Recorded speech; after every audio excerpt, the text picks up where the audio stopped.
Good morning. This is September 15th, 2020, and I'm shooting over the FDR Presidential Library.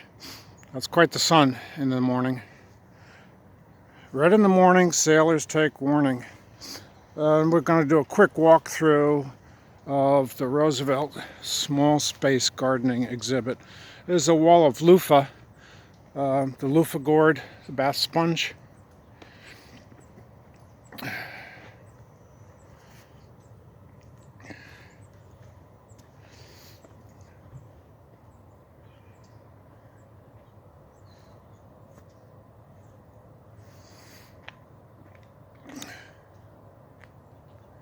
I've started to harvest some of the purple martin birdhouse gourds.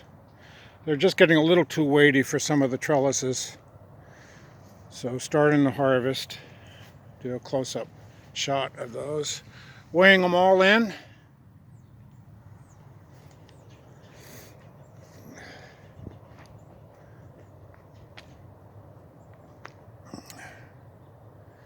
So everything is edible in this garden except for those martin birdhouse gourds. The loofah gourd is edible up until a large cucumber size, and then we let it dry for the bath sponge. And the far side there is the grain garden.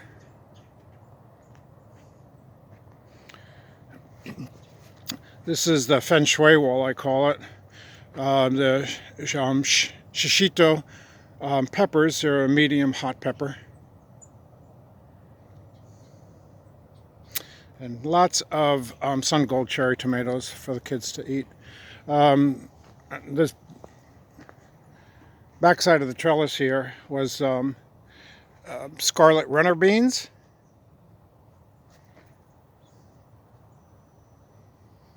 Just a pyramid that I built with Chinese cabbage, kale, some lettuces. This is all popcorn in pots.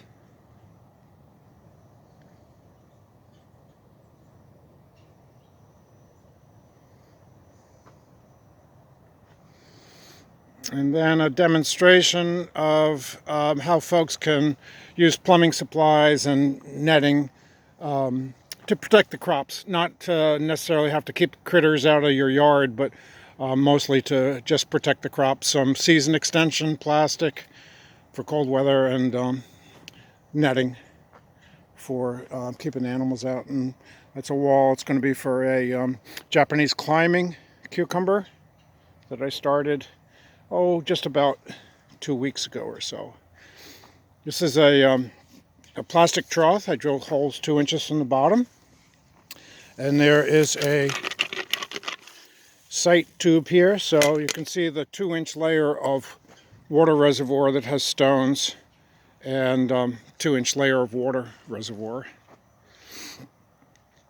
The modified Dutch bucket system, it's a hydroponic system, but I've modified it to use with soil, and it draws up from a rain gutter, and the rain gutter is water level is maintained by a float valve, simply like a toilet system. And then I've used grow bags, also with a bottom watering system on a 4-inch PVC pipe, again with net cups in the bottom of the grow bags. These are pumpkins, and I think it's butter and sugar corn that I put in those grow bags. The back side of the small gardening space, back boundary. Here's a lattice planting bed. It has a timer set for it's set for 2 minutes, 6 a.m. and 6 p.m. So the flats are automatically watered. So people get to see from the seeding stage up to the transplant stage. This is the Mel Bartholomew Memorial square foot gardening bed, and some fall peas, green peas, and early fortune cucumber. I'm climbing outside. And this is the latest arch I built this summer. I call it the Eleanor Arch. And that has asparagus, Chinese asparagus, red and green beans, and a purple martin birdhouse gourd also growing up in there. I thought Eleanor would definitely approve of making homes for birds and food for people. This is the outside of the garden, but this is the latest exhibit I built. Basically, it's a kitchen garden, just to be outside a kitchen door for fresh greens. So lettuces, spinach, arugula, kales, things that you can just easily step out the door and grab. They're all with, again, a water reservoir. So there's holes drilled 2 inches from the bottom. And then there's a layer of water inside. So the plant roots always have access to a supply of water and never dry out. A row of lima beans, Fort Hook 242s, some pumpkins coming out of the grow bag bottom watering system with the corn. I had some bok choy in there and some parsley too. So the Dutch bucket system that I use soil with does very well. It grows full-size plants. You just have to put one plant in each one, and you can see the size of the cabbage. That's just in a 5-gallon pail. And coming along to the trellis tomatoes.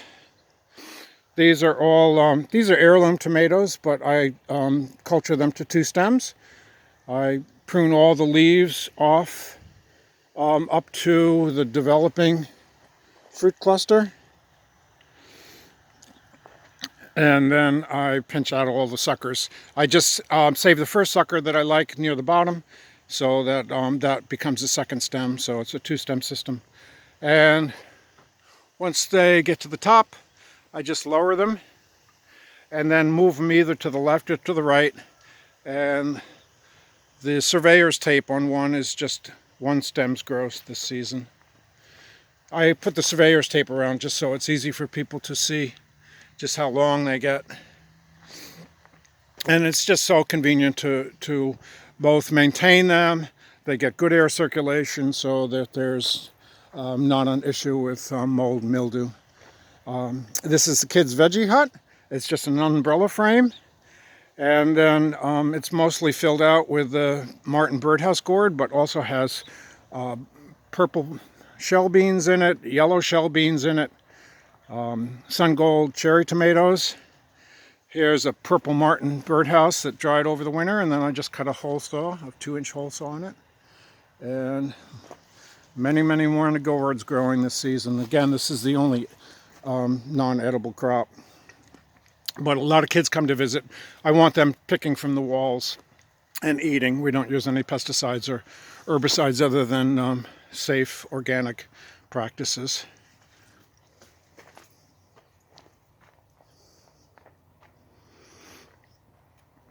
This is the back of what I call the feng shui wall. And it tends to do fairly well for lettuces in the shade of the gourds.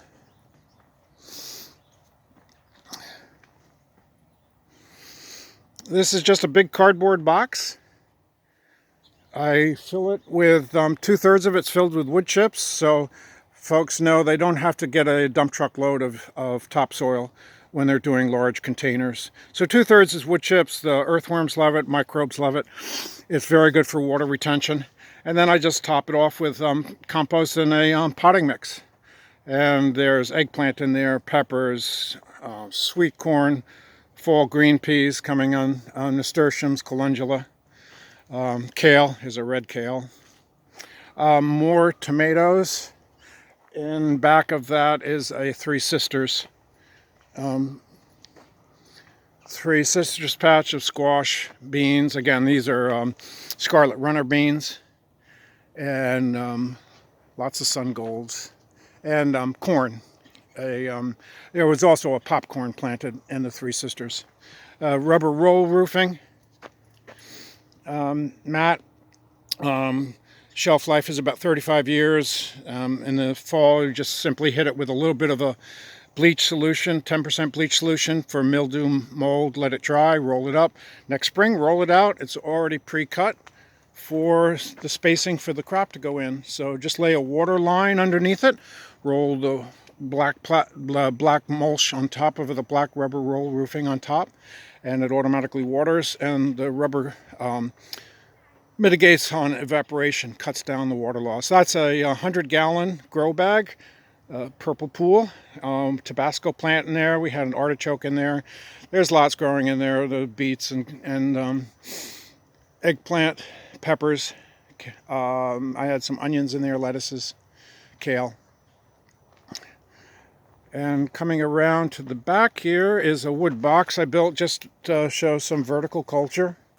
I think I'll step outside again to show that.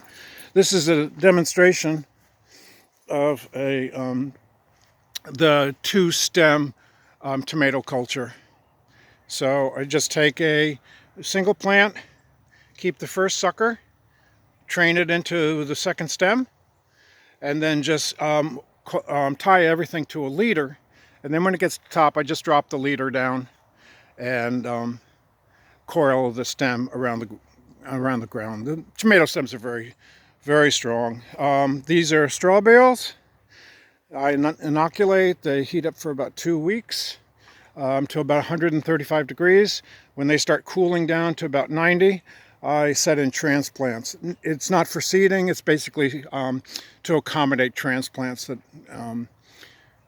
get started in their own medium. This is red okra, peanuts, some calendula and nasturtium in there.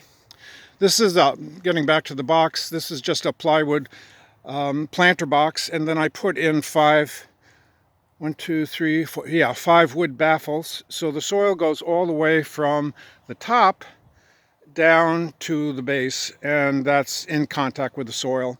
And so I have a soaker hose just on the top, and the water just percolates down through the other layers. And there's herbs in there, strawberries, and some golden beets at the bottom.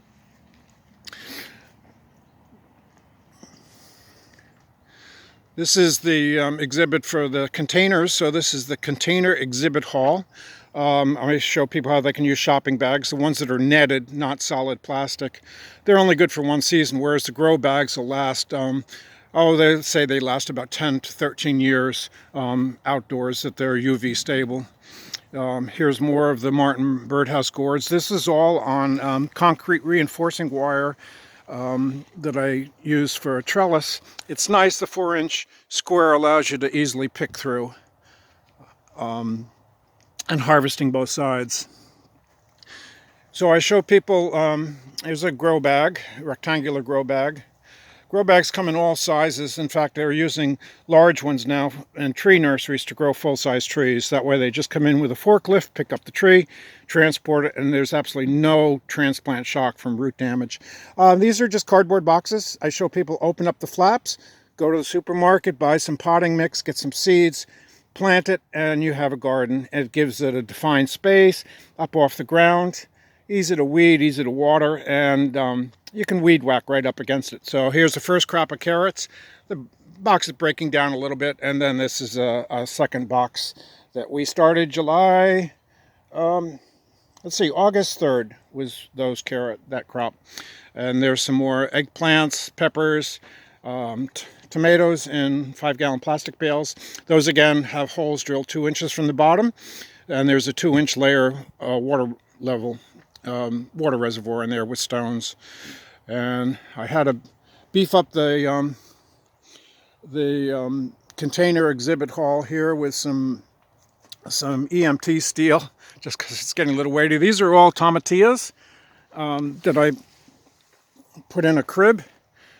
Just because the tomatilla tends to be heavily, affected by winds and rains. They tend to blow down. And then this is the arch entering into the grain garden. And so this is new for this year. It's all grains. A lot of people don't see how grains grow. I guess I'll walk out here a little bit and just pan around. So this is red amaranth and Chinese golden amaranth.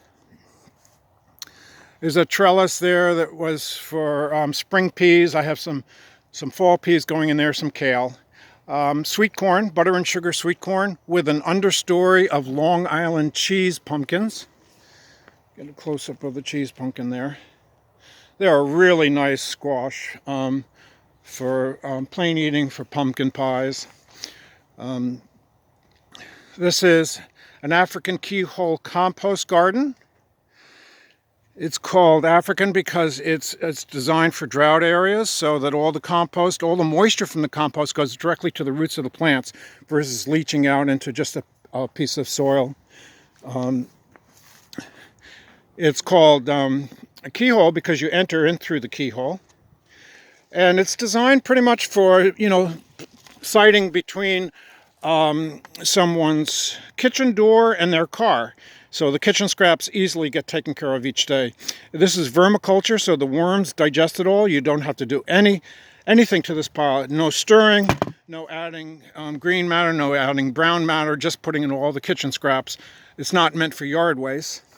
And then the worms and the microbes do all of the digesting. And then just yesterday, I cut a hole in there, so I made an access. I don't know if I'll get this open. Made an access to get into the worm castings. Great stuff, all broken down, all on its own. No work on my part to do that compost process. In this, the African keyhole compost gardens are nice because they're raised up, they're higher, and they have just easier to work at waist height. And there's nasturtiums in there, there's fall peas, green peas, fava beans, sunflowers, there's some parsley in there, marigolds, nasturtiums, calendula, red kale in the back. Seem to all get along fairly well. So I'm going to go outside and continue. So oats here. The middle kind of got knocked down by a nurse crop I had of field peas. So I've just planted some sweet corn in there for the fall crop. That's butter and sugar. And here's a sorghum. Sorghum used we're letting that go to seed. And then on the outside, the shorty crop is all mature, is the quinoa. And I put in a fall crop of sweet corn also coming in with the quinoa. So the quinoa and the sorghum are in the amaranth family. The amaranth has very high protein content for humans. Quinoa has a complete set of amino acids for humans. And they take all of the seed from the amaranth family and grind it and use it as a protein supplement to put in baking mixes to increase the protein content of the wheat flour. We also use this, the sorghum, and when we don't let it go to seed, we use it as a cover crop.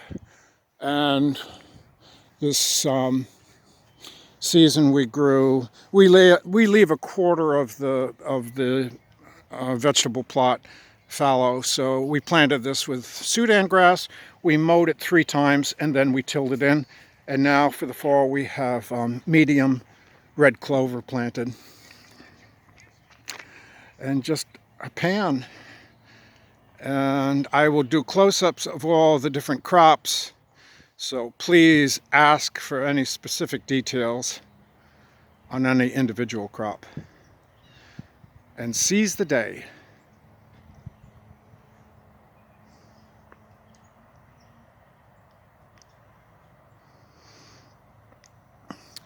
One parting comment is we harvest twice a week and all the produce goes to Duchess Outreach, which is a local nonprofit in Poughkeepsie, New York. And they sell it at a farmer's market and then they use the proceeds to support their programs.